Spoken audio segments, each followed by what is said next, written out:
नमस्कार, गुलिस्तान न्यूज देख रहे हैं आप। मैं हूं आपके साथ हर्ष भारद्वाज और बड़ी खबर तो हम आपको लगातार बता रहे हैं, लेकिन वक्त हो चला है बड़े मुद्दे को उठाने का। और मुद्दा है जो कांग्रेस की तरफ से ट्वीट किया गया है। दरअसल आज अंतर्राष्ट्रीय योग दिवस है और अंतर्राष्ट्रीय योग दिवस पर कांग्रेस की तरफ से ट्वीट किया गया अभिषेक मनु सिंघवी की तरफ से। और दरअसल वो ओम के उच्चारण को लेकर कहते हुए नजर आए हैं कि योगा मजबूत ओम के उच्चारण से अगर आप करेंगे तो वो नहीं होगा। तमाम बातें हैं जो कांग्रेस की तरफ से कही गई है, चर्चा इसी पर है, क्योंकि बात अगर बीजेपी की करें तो बीजेपी अब कांग्रेस पर हमलावर हो गई है। और अभी थोड़ी देर पहले बयान भी सामने आया है। बात शिवराज सिंह चौहान की करें तो शिवराज सिंह चौहान कह रहे हैं कि कांग्रेस हमेशा अवसर निकालती है, अवसर सोचती है और अवसरवादी कहीं ना कहीं कांग्रेस है। और अब पॉलिटिक्स लगातार कांग्रेस की तरफ से करी जा रही है ताकि आगे आने वाले चुनावों में कांग्रेस बाजी मार सके, क्योंकि कांग्रेस के पास अब कोई मुद्दा नहीं है और इसलिए कांग्रेस ऐसे बेतुके मुद्दे को उठा रही है। चर्चा इसी पर होगी।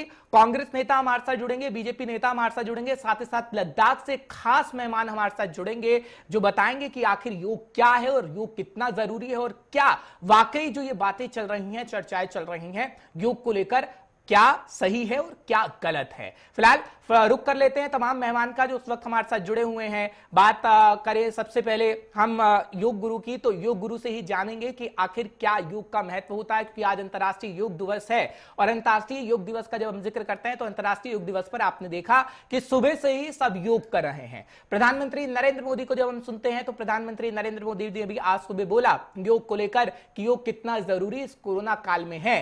लेकिन विवाद तब खड़ा हो गया जब कांग्रेस के एक नेता यानी अभिषेक मनु सिंघवी ने ट्वीट कर दिया। ओम के उच्चारण को लेकर ट्वीट किया गया और जो ट्वीट सबसे पहले किया गया था, ये ट्वीट आप देखिएगा, ओम के उच्चारण से ना तो योग ज्यादा शक्तिशाली हो जाएगा।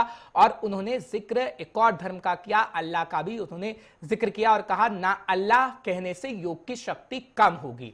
तो ये बात कही गई है और दरअसल ये ट्वीट दिखाने का हमारा मकसद यही है कि आप समझ जाएं कि आज हमारा मुद्दा क्या है, इस मुद्दे को हमने क्यों चुना, क्योंकि अब वार पलटवार हम इस पर देख रहे हैं, काफी वार पलटवार हो रहा है। बात कांग्रेस की करें तो अब कांग्रेस की तरफ से भी प्रतिक्रिया सामने आ गई है और बात अगर बीजेपी की करें तो बीजेपी भी लगातार कांग्रेस पर हमलावर है, जिसका जिक्र इस वक्त हम कर रहे हैं।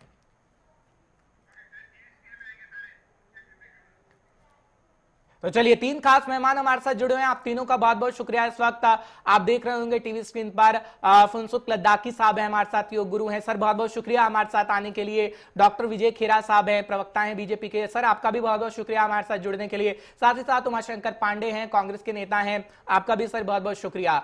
फिलहाल उमाशंकर पांडे जी आपके साथ ही मैं शुरुआत करूंगा, क्योंकि ये ट्वीट आया है। अब ट्वीट से देखिए कितनी खलबली मच गई है, क्योंकि अभी हम सुन रहे थे थोड़ी देर पहले बीजेपी के नेताओं को, खासकर शिवराज सिंह चौहान को, तो वो कह रहे हैं कि आप अवसरवादी हैं, कोई मुद्दा आपके पास है नहीं और आगे आने वाले समय में चुनाव है तो कोई मुद्दा होना तो चाहिए, इसलिए आप बेतुकी बातों को आगे लेकर सामने आ रहे हैं। सबसे पहले आपका रिएक्शन सर, क्योंकि ट्वीट आप ही के बड़े नेता की तरफ से है।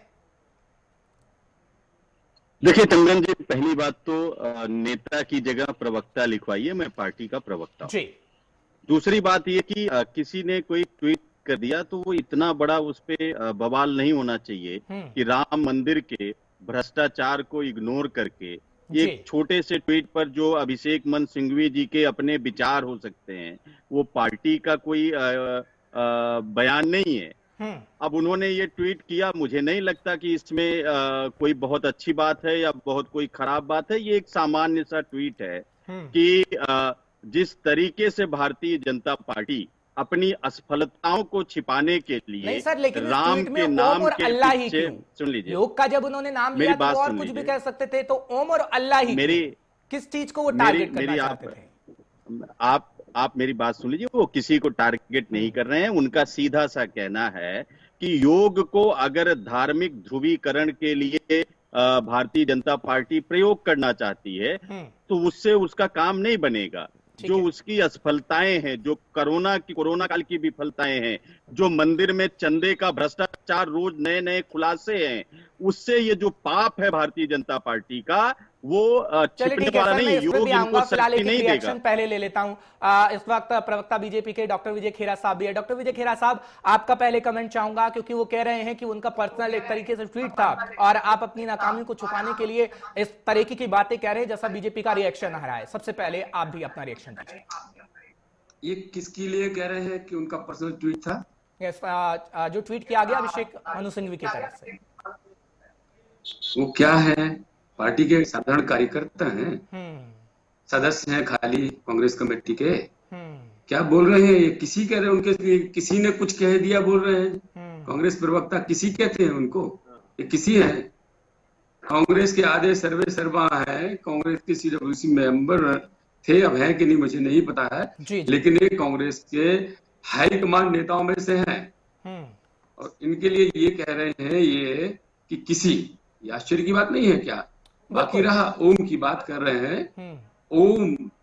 ओम शब्द स्वास्थ्य से भी सीधा जुड़ा हुआ है। ओम कहने से हमारी पद्धति के अनुसार लंग्स का एक्सपेंशन होता है, लंग्स की, फेफड़ों की कैपेसिटी बढ़ती है, ऑक्सीजन एब्जॉर्प्शन की, ऑक्सीजन भरने के अंदर। उनके एल्वियोलाई मेडिकल टर्म बताएं तो अंदर जो ऑक्सीजन लेता है एल्वियोलाई वो बढ़ जाते हैं फैल के, तो वो तो स्वस्थ रहने के लिए काम है। और दूसरी बात, हमारे यहाँ वो धार्मिक भी है ओम बिना हमारे यहाँ ओम नमः शिवाय से लेके हर चीज में, हर मंत्र में ओम लगता है हमारे यहाँ। और योग से इसलिए जुड़ा हुआ है ओम कि वो स्वास्थ्य से जुड़ा है। आप ओम कह के सांस लेते हैं तो आपका योग में बढ़ोतरी होती है।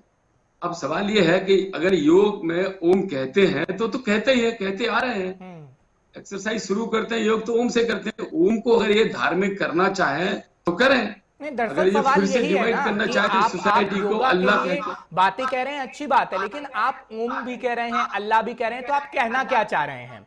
और इसे पर्सनली तौर पर जिस तरीके से कह रहे हैं उमाशंकर पांडे साहब, आपकी उन्होंने अपना पर्सनल ट्वीट किया, फिलहाल पार्टी के वरिष्ठ नेता हैं और कुछ सोच समझ कर ही ट्वीट किया जाना चाहिए। फिलहाल मैं आपके पास आऊंगा, फुनसुख साहब भी हमारे साथ जुड़े हुए हैं। फुनसुख साहब, बहुत बहुत शुक्रिया एक बार फिर।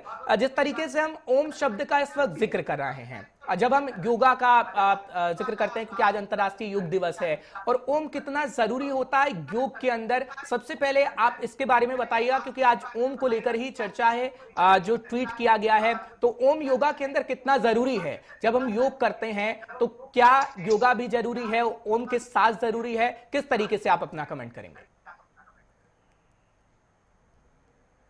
मैं जनरली पॉलिटिकल डिस्कशन में कभी आना नहीं चाहता हूं, लेकिन चूंकि मैं थोड़ा योगा करता हूं तो आपने मुझे बताया तो मैंने इससे पलायन नहीं किया। मैंने सोचा मैं इस चीज को सामना करूं। जी। तो मैंने भी योग पे बहुत सी किताबें पढ़ा है। हिंदुस्तान का योग का जो विधि है वो 10,000 साल पुराना, हिंदुस्तान का एक बहुत पुराना विधि है। बिल्कुल।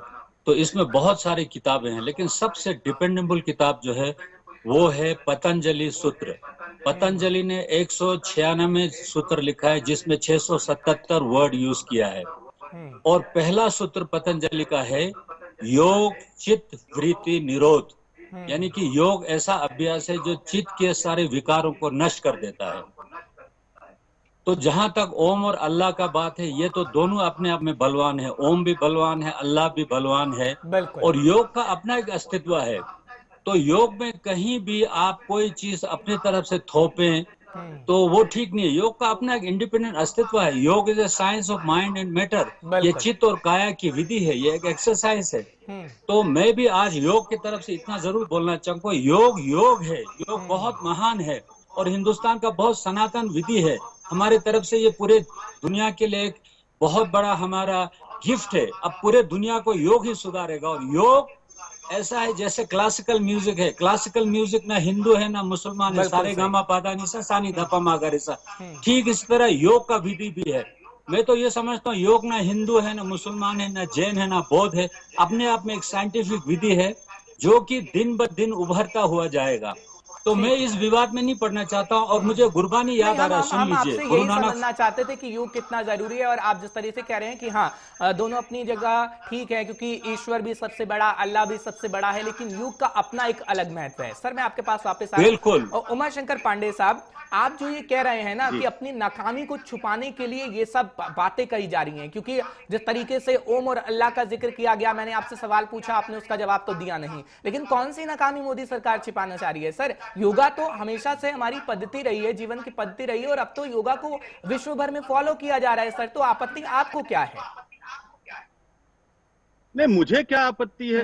हम सब योग को मानने वाले लोग हैं, और योग जो है वो पतंजलि सूत्र और उसके पहले जो हमारे 4 वेद हैं उसमें जो हमारा सोम, उसका एक उप अंग है आयुर्वेद। मैं आयुर्वेद का छात्र हूं। मैं आयुर्वेद से हमने बैचलर की डिग्री ली है, तो मैं जानता हूं कि योग क्या है, हम सब योग जानते हैं। लेकिन भारतीय जनता पार्टी जो सरपासन के माध्यम से अपने आप को आगे लाकर जनता के साथ धोखा करना चाहती है, वो शवासन उसको करना ही पड़ेगा। कैसा धोखा, क्लियर करिएगा, मैं पूछूंगा विजय खेरा साहब से, कैसा धोखा? हर्ष जी, मैंने पहले ही कहा, राम के नाम पर, आस्था के नाम पर जो करोड़ों लोगों ने राम मंदिर निर्माण के लिए चंदा दिया, आज देखिए भारतीय जनता पार्टी, 1:30 बजे हमारा समय है, हम उस पर डिबेट करेंगे।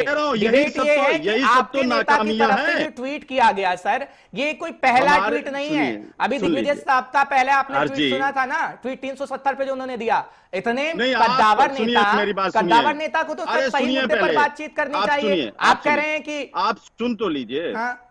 देखिए, अगर आप बोलेंगे तो मैं बिल्कुल नहीं बोलूंगा। ठीक है सर, आप अपनी बात को रखिए। अगर मुझको बोलने नहीं देंगे, बीच में बोलेंगे, तो मैं बिल्कुल नहीं बोलूंगा। ठीक है, पॉइंट टू पॉइंट मैं क्या बोलूंगा ये आप हमको बताएंगे। मुझे क्या बोलना है वो मैं बोलूंगा। लेकिन सर, आप सीधा सीधा जवाब भी तो नहीं दे रहे हैं ना। नहीं, आप सुन लीजिए, मैं सीधा ही जवाब दे रहा हूँ। आप क्या, मैं आपको समय दे रहा हूँ, आप आराम से बोलिए, आप चुप हो जाएंगे तभी मैं बोलूंगा। ठीक है, बोलिए। बिल्कुल हर्ष जी, बिल्कुल, थैंक यू।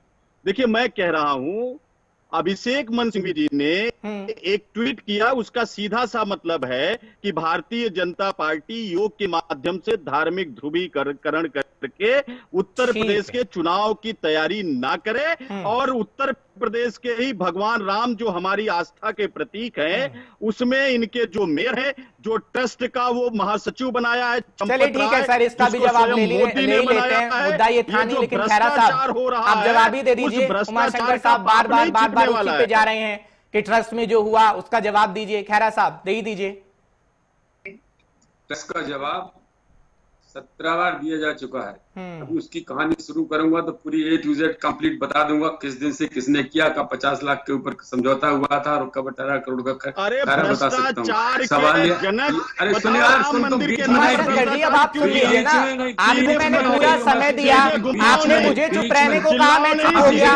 अब आप अपने सवाल का जवाब नहीं समझे क्यों किया? आप भाजपा की राम के नाम पर चंदा चोरी क्यों किया? भाजपा की तरफ से बोलो, राम के नाम पर चंदा चोरी क्यों किया? अभी ये बोले थे जब एंकर, तो आप सीधे बोलो, बोलने लगे थे ना बीच में। ठीक है, एक मिनट खैरा साहब,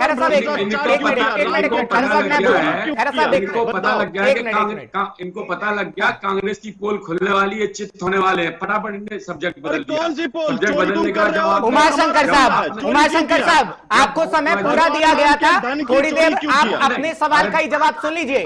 खैरा साहब से सवाल पूछा है, सीधे जवाब। उमाशंकर साहब मजबूर रखिए आपकी आवाज को कम करने के लिए, आप सुन लीजिए। ये सुनिए भारद्वाज जी, ये इनकी पुरानी आदत है। खैरा साहब फटाफट से, जैसे इन्होंने क्या किया, फट से टॉपिक बदलने की कोशिश की ताकि इनकी पोल न खुल पाए आगे।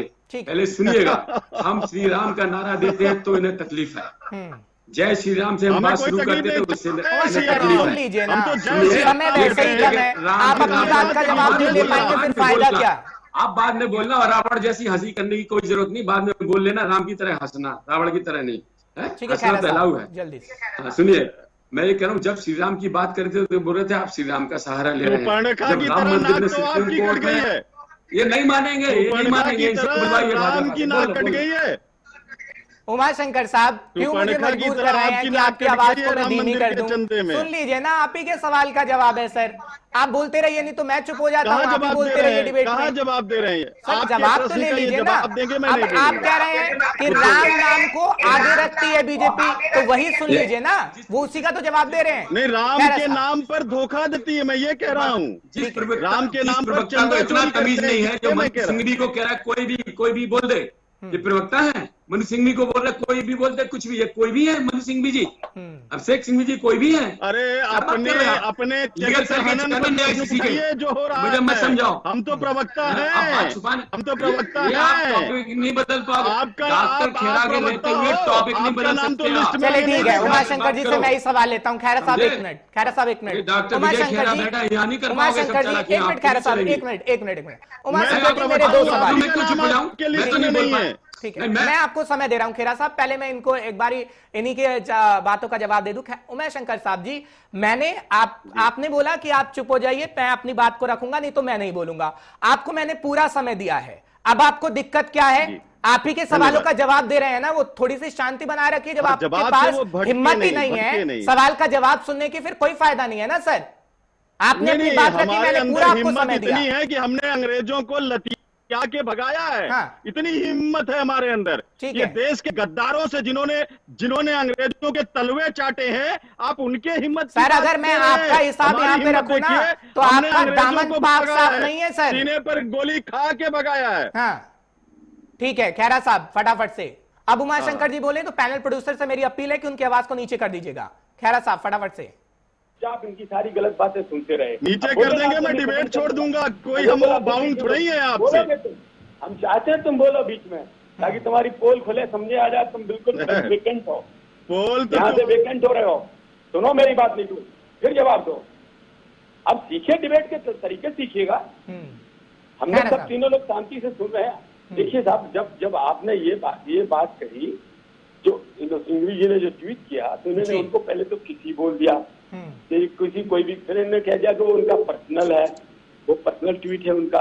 इतने बड़े नेता का सच बात ये है कि अल्पसंख्यकों के चक्कर में दिग्गी वायरल फैल गया बुरी तरह से। तो दिग्गी वायरस फैला था तो मनमोहन सिंह ने ही पार्लियामेंट में बोल दिया था कि ये सबसे पहले अल्पसंख्यकों का हाथ के स्रोतों के ऊपर। अच्छा, जब दिग्गी वायरस फैला, ये बनना चाहते अर्जुन सिंह और बगुणा अल्पसंख्यकों के नेता रह गए कहीं के नहीं। दिग्गी वायरस में इनमें कंपटीशन हो गया दोनों में। ये अल्टा था, एक थीटा वायरस आ गया। अब ये सोच रहे हैं तो हमसे बड़े हो गए दिग्गी अल्पसंख्यकों में, उन्होंने तो खुदा टोल दिया, अल्लाह फेल दिया। ये समस्या कांग्रेस पार्टी की अंदरूनी हो गई है। 3-4 लोगों में रोजाना ये वायरस काम कर रहा है। अल्पसंख्यक हमें मिल जाए, सपा में न जा पाए, बसपा में न जा पाए, ये सिर्फ उसी के लिए होता है। नहीं तो इसमें लाइन खींचने लायक कोई बात ही नहीं थी। सब लोग जानते हैं कि ओम से साथ में फायदा होता है, लंग्स को फायदा होता है। इसमें ओम को अभी राजनीति से जोड़ देना का कोई मतलब है? जब आपने बिल्कुल, यानी अपना फायदा खैरा साहब हर कोई देख रहा है। ठीक है सर, मैं आऊंगा आपके पास। फुनसुख साहब के पास जाता हूं। फुनसुख जी, आप पहले ही कह चुके हैं कि मैं कुछ राजनीतिक बयानबाजी नहीं करना चाहता, लेकिन योग के लिए हम पूछ रहे हैं क्योंकि आज अंतर्राष्ट्रीय योग दिवस भी है। और जिस तरीके से आपने कहा कि अपना अपना महत्व है, हर चीज का महत्व है, तो जिस तरीके से ओम शब्द का हम इस्तेमाल करते हैं योगा के अंदर, और वो वाकई जो पद्धति आपने बताई कि आपने बहुत चीजें पढ़ी हैं और पतंजलि का भी आपने जिक्र किया है, तो हाँ, ये तो कहा जा सकता है कि फायदा इसमें बहुत है। आगे चल के भी जब हम कोरोना की बात करते हैं तो ये डॉक्टरों ने भी माना है कि योग का महत्व काफी है। Thank you. मुझे गुरबानी याद आ रहा है गुरु नानक जी का। इसको ठीक तरह सुन लीजिएगा। गुरु नानक जी फरमाते हैं, थाप्या न जाए कीता न होए, आपे आप निरंजन सोए। थाप्या ना जाए, कुछ थापना नहीं, कीता ना होए, कुछ करना नहीं, आपे आप निरंजन सोए। तो जो ये योग जो है, आपे आप एक निरंजन, एक बहुत ही बड़ा अदृश्य ताकत है, विधि है। तो हमें इसको ऐसे ही स्वीकार करना चाहिए जैसे है। एक बात मैं जरूर कहना चाहता हूँ, जैसे मैं एक आदमी हूँ, मेरे बीवी बच्चे मेरा कहना नहीं मानता है, लेकिन मोदी जी प्राइम मिनिस्टर बनता है, बनते ही 14-15 दिन के बाद पूरे हिंदुस्तान में नहीं पूरे दुनिया में योग दिवस एस्टेब्लिश करता है। ये भी योग का डंका बजाने का एक तरीका है। योग हमको इस्तेमाल करते हैं, हम योग को इस्तेमाल नहीं कर सकते हैं। मैं योग का माध्यम बन सकता हूँ, मैं योग को अपना माध्यम नहीं बना सकता हूँ। तो जो कोई योग को माध्यम बनाना चाहते हैं उसको कभी कामयाब नहीं मिलेगा। हमें बिल्कुल ऐसे शांत रहना चाहिए, योग हमें माध्यम बनाए, हम योग के तरीके से हम साफ हो जाए। और योग में सबसे बड़ी बात ये प्रतिक्रिया नहीं करना। अभी किसी ने अगर कुछ लिख दिया तो उसको इग्नोर कीजिए, उसका बल वहीं क्षीण हो जाएगा। जो ही आप प्रतिक्रिया करते हैं आप उसको बल देते हैं। ये सब नहीं चलता और राजनीति एक अलग चीज है। बहुत बहुत शुक्रिया फुनसुख साहब हमारे साथ आने के लिए और जुड़ने के लिए। उमाशंकर साहब आपका भी और खैरा साहब आपका भी। तो एक ट्वीट हुआ और ट्वीट से इतना विवाद हो गया और कहीं ना कहीं बीजेपी ये कह रही कि अवसर तलाश रही है कांग्रेस, और जब कांग्रेस का जिक्र करते हैं तो कांग्रेस को कहीं और ही मोड़ के ले जा रही। खैर, कौन सा रास्ता अख्तियार करेगी राजनीति में, ये राजनेता है, राजनीति तो करेंगे क्योंकि आगे आने वाले समय में चुनाव है और ये बखूबी आपको देखने को मिलेगा। एक ब्रेक रुकना होगा, ब्रेक के उस पार गुलिस्तान न्यूज पर खबरों का सिलसिला जारी रहेगा।